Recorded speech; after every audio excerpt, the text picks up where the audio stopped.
What's going on, guys? We're going to be talking about the Deathblade, the most broken OP build you can possibly think of for the Surge engraving on the Deathblade for every single region, but specifically NAEU. We're going to go over the downsides, the upsides, and why every group you join is going to hate you for MVPing all of the time. Let's get into it.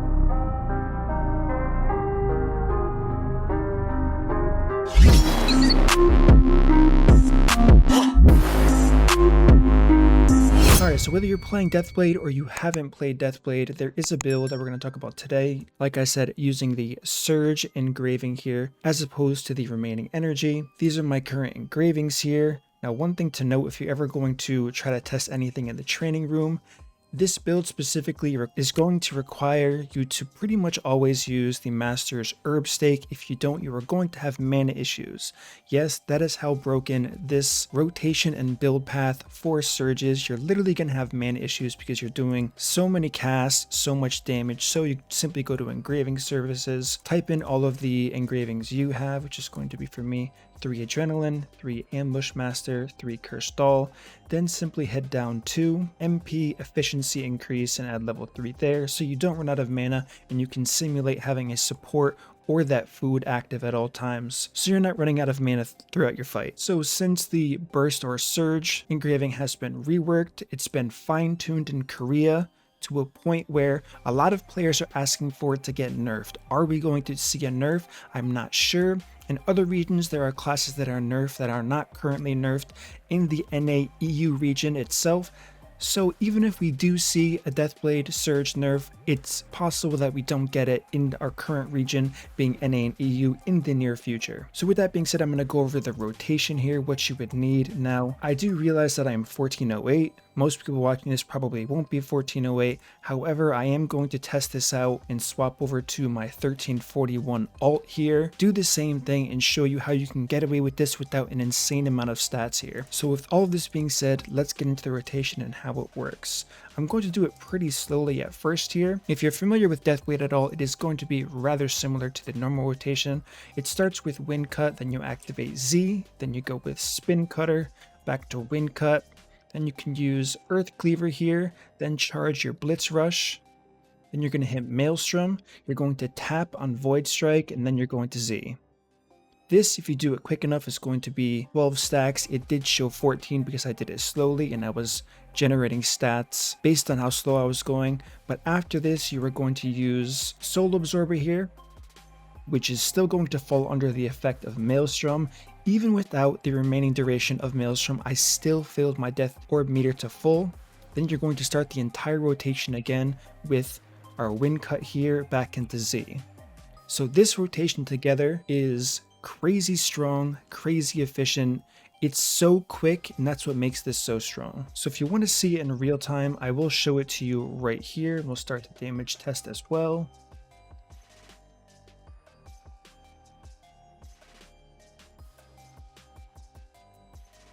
So as we can see there, in 9 seconds, probably 8 seconds because I did precast the Wind Cut there, you're getting your full burst out. Now, if you've been doing any type of content in this game, you know 9 seconds is a very short amount of time. It is very likely a boss is going to be standing still for 9 seconds.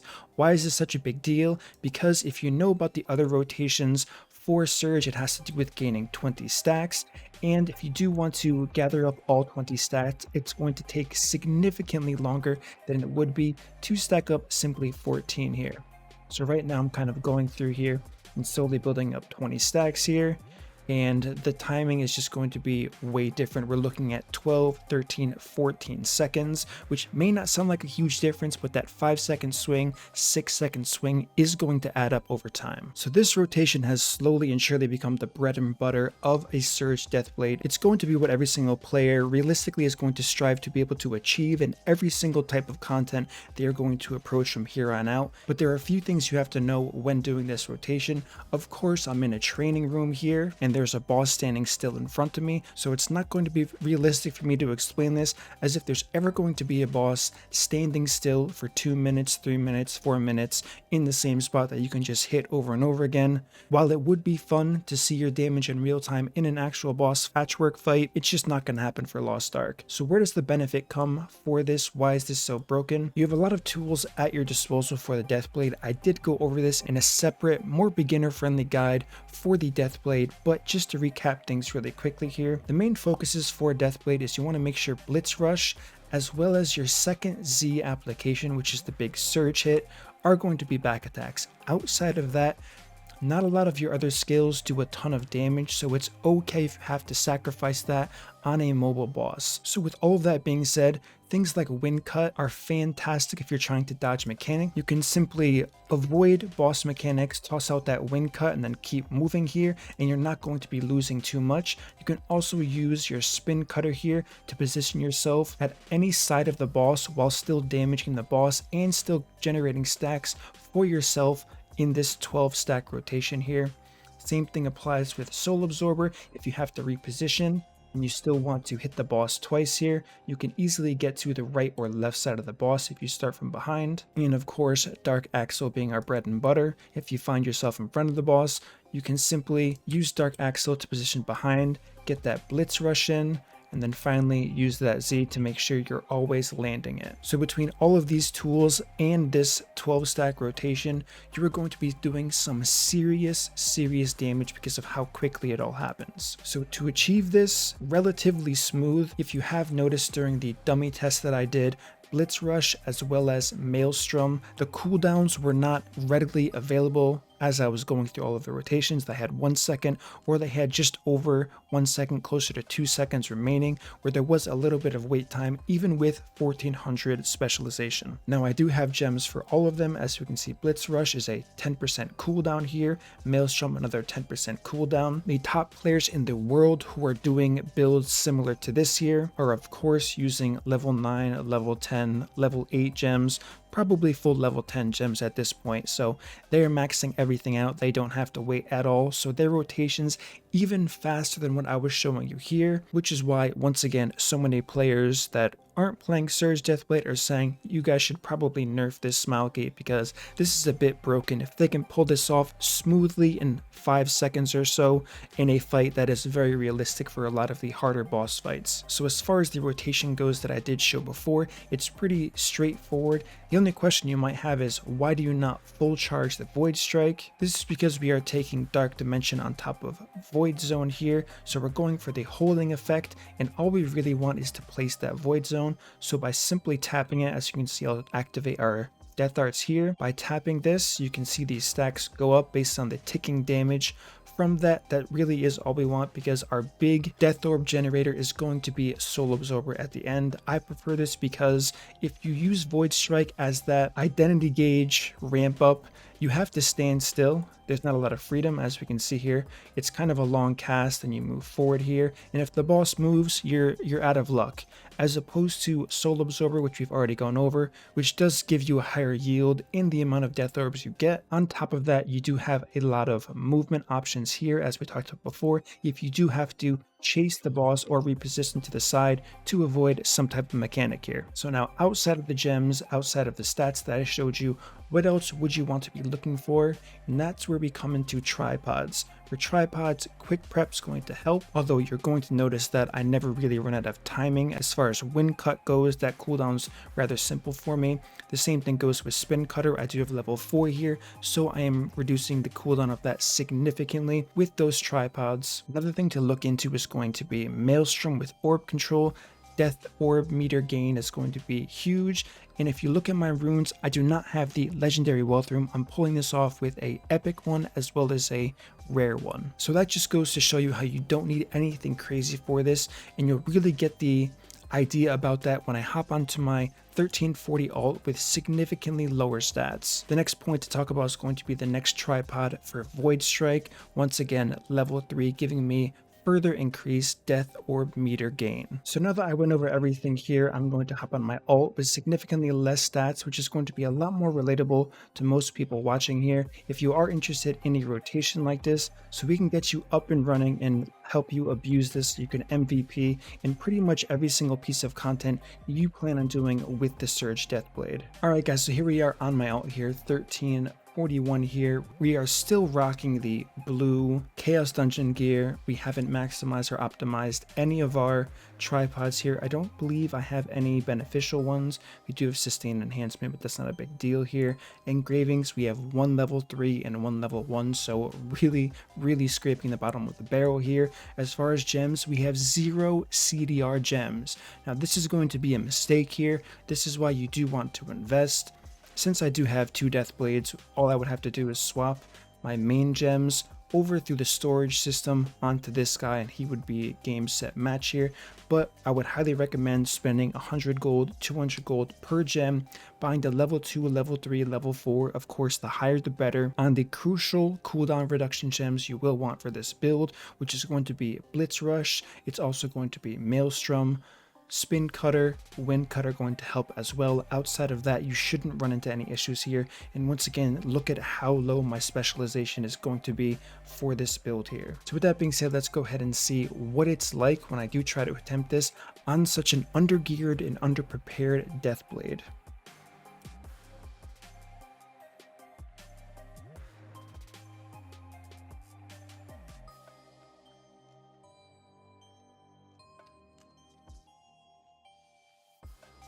So as we can see there was about, I don't know, a millisecond, half second, whatever you want to call it, delay between filling up my death orbs. As mentioned, I do have incredibly low specialization here, but so far nothing has been too rough. Where the real problems come into play here is when you try repeating this multiple times, you're not going to run into mana issues, and I'm going to show you in just a second why.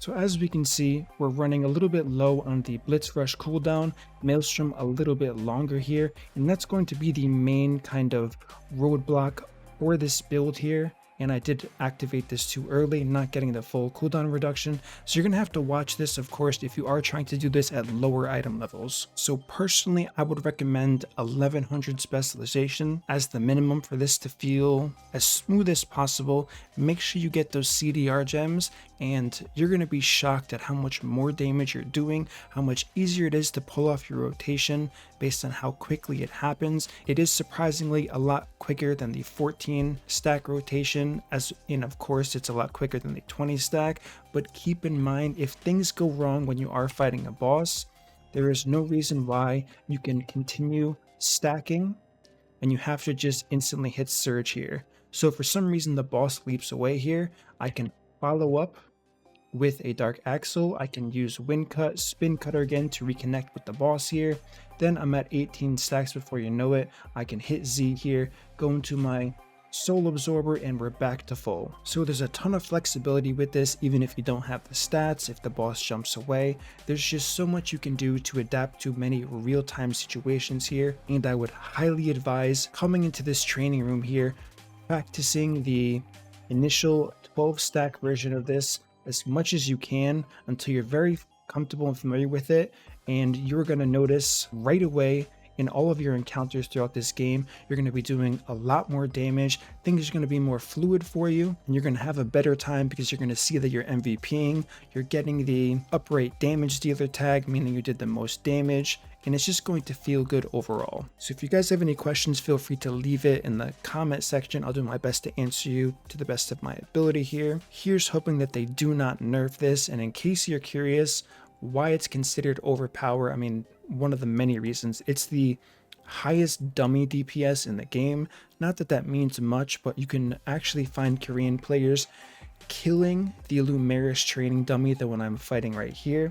So if you do notice, as I deal damage to this, it's regenning its health. So as I said before, they are doing so much damage with their build that they're literally killing the dummy all the way down to 0 health, which is absolutely unreal. So that is one of the many reasons why there's a lot of speculation as to it getting nerfed, possibly in April in the Korean balancing patch, if they do decide to announce that. But like I said before, there is hope that it's going to stay the same in the NA-EU region, so we can have as much fun as we can for quite some time for all the current content like Argos and the future Legion raid commanders, whether it's Vicus or Valton. So that's going to conclude this video. Enjoy your Deathblades, enjoy Lost Ark. If you enjoy this content, feel free to subscribe, like the video, turn on the notification bell, and I will see you all in my next upload.